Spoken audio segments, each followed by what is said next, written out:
Diary of a Wimpy Kid, The Ugly Truth by Jeff Kinney.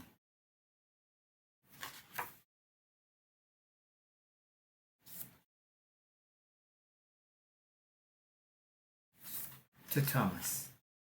September. It's been almost 2.5 weeks since me and my ex-best friend Rolly Jefferson had our big fight.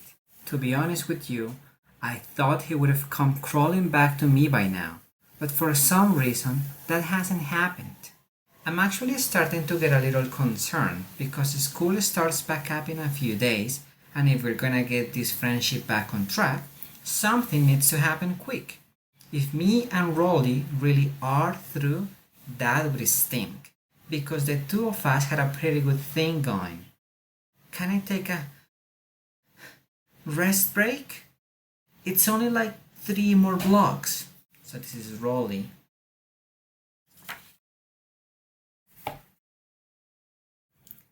Now that our friendship is history, I'm in the market for a new best friend.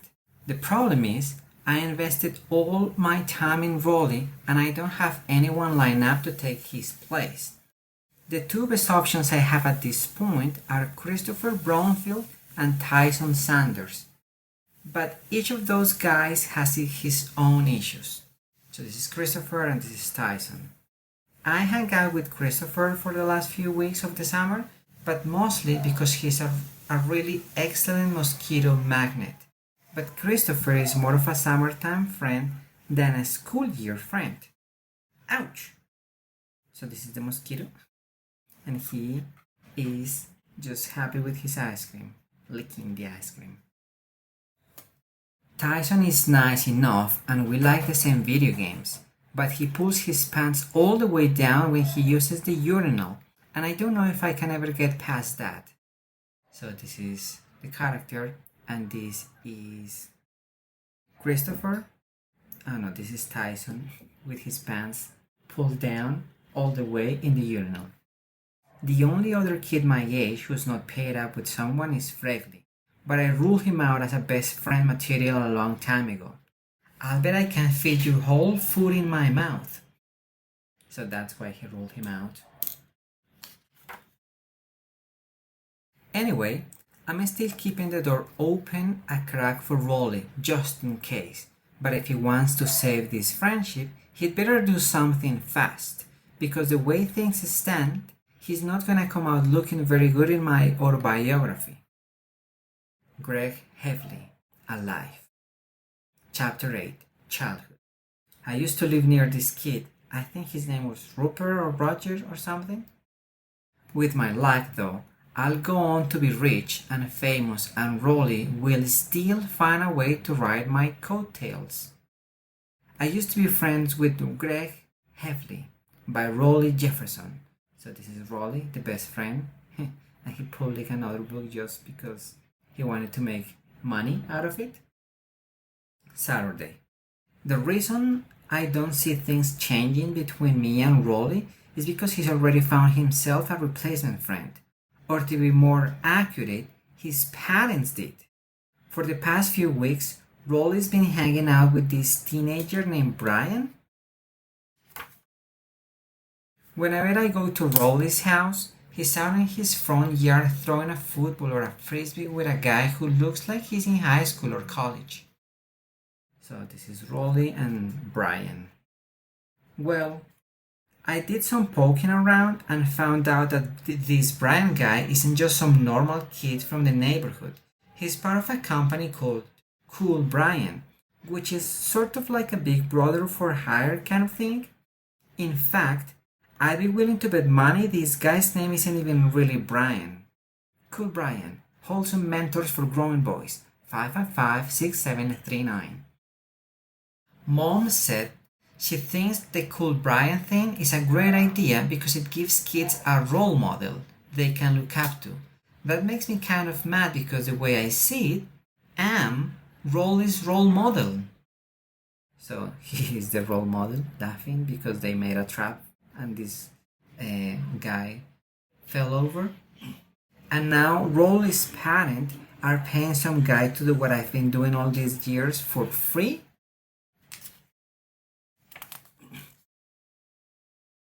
The thing that really burns me is that Rolly probably doesn't even know his parents are paying this guy to spend time with him, and I don't think it would bother Rolly if he did know the truth. Today, I saw Rolly hanging out with a different cool Brian, so Rolly's regular guy must have had the day off. But I could tell Rolly didn't even notice. So this is the different guy, the new Brian.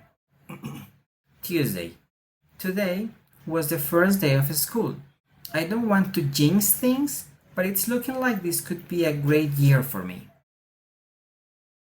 In homeroom, we got our textbooks for the semester. My school can afford to get new books every year, so we usually get hand-me-downs. But when you get a book that 10 kids had before you, it makes it kind of hard to do any actual learning. So this is the book, and it has lots of drawings on it. So it's really hard to learn anything with this type of books. Usually, I have really bad luck when it comes to previous book owners. Last year, I got a math book that had belonged to Brian Good. And that didn't exactly up my cool factory in the hallway. Hey, you got my book.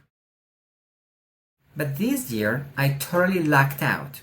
When I got my math book, I found out it used to belong to Jordan Jury. Jordan Jury is the most popular kid in the grade above me, so carrying his textbook around should translate into some major popularity points. One reason Jordan is so popular is because he always has these big blowout parties, and it's really hard to get invited.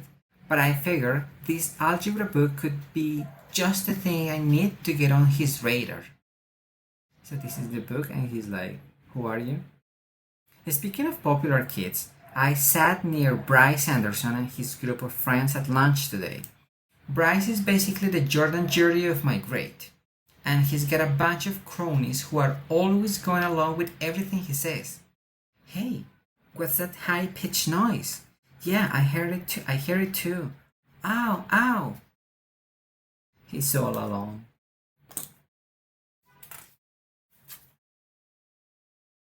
And those guys are loyal to Bryce no matter how dumb he makes them look. "I'm just kidding. There's no high-pitched noise." And then they are like, "What?" and here he is alone. See, Bryce Anderson has the right idea. He doesn't actually need a best friend because he's got a bunch of luckies who basically worship him. The reason me and Rolly didn't make it is because we are equal partners in our friendship. And I don't think that kind of model has a chance of working out. Friday. At school today, I heard Rolly tell some kid he was going to a rock concert tonight. I admit I was a little jealous, since I've never been to a real concert myself. But when I found out who was performing, I was glad I wasn't invited. Yoshi. Rolling with the Yoshi t-shirt.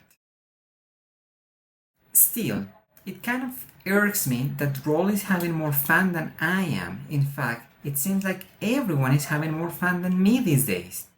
There are some kids in my grade who post their pictures online. And from the looks of things, they're all having a way better time than I am. So these are the pictures online. Everybody's having fun. Karaoke's. I don't want people thinking my life is lame. So I decided to take some pictures to show how great things are going for me. All you really need is a digital camera and a photo editing program, and you can make it look like you're having a total blast. So these are the editions. He just added himself to the pictures using probably like Photoshop. This is called tubing. Tonight, I was right in the middle of creating a wild New Year's Eve party scene when I got busted by Mom. So Mom just discovered he was like faking things, and she was totally confused. Oh well, Mom would let me post photos on the computer anyway because of privacy and all that. Or maybe it's because she learned her lesson after letting my old brother Roderick post his pictures. LD, loaded diapers, loaded diapers. And then these were the pictures online. Roderick's been trying to get a job so he can buy a new drum set, but nobody will hire him. Mom told him that nowadays employers look at the people they are thinking of hiring and that his pictures are probably hurting his chances. So Roderick replaced his band pictures with this one. Encyclopedia. Wednesday. This year, everyone in my grade has to take advanced health, which covers some top secret stuff that I guess they didn't think we were ready for until now. In the first few classes, the boys and girls were mixed together, but today Nurse Powell said she was gonna split us up. She sent the girls down to Mrs. Gordon's room and then she put in a video for us boys to watch. From what I could tell, the video was at least 30 years old, so I'm sure Dad watched the same exact tape when he was my age. Say hello to the brand new you, Boys Edition, kid, teenager, adult. I'm not gonna describe everything that they showed in the video because it was actually pretty disgusting. If you ask me, some of that stuff doesn't really belong in a classroom. Rolly didn't even make it through the whole video. He passed out at the 2-minute mark when they said the word perspiration. And then here we have Rolly passing out. To be honest with you, I don't know if Rolly's ready for this stuff. He's basically like a little kid. He told me once that he avoids the older kids at school because he's afraid he's gonna catch puberty. So he's avoiding the older boys. In fact, now that I think about it, I haven't seen Cool Brian for a while, so I wonder if Rolly is avoiding him too because he thinks it's contagious. The same kind of thing happened in the last year's health class when they did a smoking unit. The teacher said that you never know who's going to offer you a cigarette and that it could even be your best friend. Saying no, even when your best friend offers you a cigar. Well, after Rolly heard that, he wouldn't even walk on the same side of the street as me for a solid month, and then he is shaking, shiver, shiver. Believe me, I don't need some teacher to tell me it's not cool to smoke. My grandfather convinced me of that last year on Thanksgiving. So, the grandfather is smoking near the vent. Anyway, I think Rolly is just one of those kids who are always gonna be a few years behind everyone else maturity-wise. Rolly doesn't even know how to tie his shoes yet because he's the kind of person who has Velcro everything. Velcro. Rip. Last year, Rolly's mom bought him sneakers with laces, and I can't even tell you how many times I had to bail him out. So he's tying his shoes, and the other kids are washing. I guess it probably should have been a warning sign that my best friend was impressed that I knew how to tie my own shoes. Thursday. Today I was reading the comics in the newspaper and I saw an ad that caught my attention. It was for Peachy Breeze ice cream and apparently they're looking for a new spokesperson. Could your child be the next Peachy Breeze kid? Open tryouts at the Library Street Mall this Saturday. Peachy Breeze has those commercials on TV that run non-stop with that kid with the freckles and the high-pitched voice. Peachy Breeze is Peachy King. The Peachy Breeze kid used to be kind of cute, but over the years he's gotten a little seedy looking. Peachy Breeze is Peachy King. So I guess they are looking for someone to take his place. Well, I'd be perfect for the role. First of all, I love ice cream, so it wouldn't be hard for me to do the acting part. Second, I would be willing to miss a lot of school to fulfill my Peachy Breeze obligations. And they wouldn't have to worry about me getting too old for the part because I take whatever I needed to take to stop growing. Hope you have a good day at work. The only stumbling block I can see is that Dad hates the Peachy Breeze TV ads because he thinks the kid is annoying. So I don't think he'd be too thrilled if I became their new spokesperson. Peachy Breeze is peachy keen, and the dad is annoyed.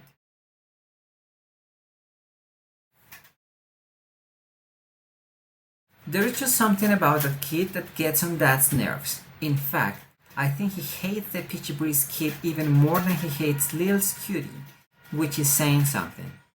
Every time Dad sees a Peachy Breeze commercial on TV, he writes the Peachy Breeze people an angry letter saying that the ads drive him crazy and he'll never buy any of their products. So the ad. Type in the complaint. A few weeks later, Dad gets a response in the mail from Peachy Breeze, and it's always the same thing. Coupons for free ice cream. It's been going on like this for years, and if something doesn't change, we're gonna have to get an extra freezer to hold all of our Peachy Breeze ice cream. Saturday.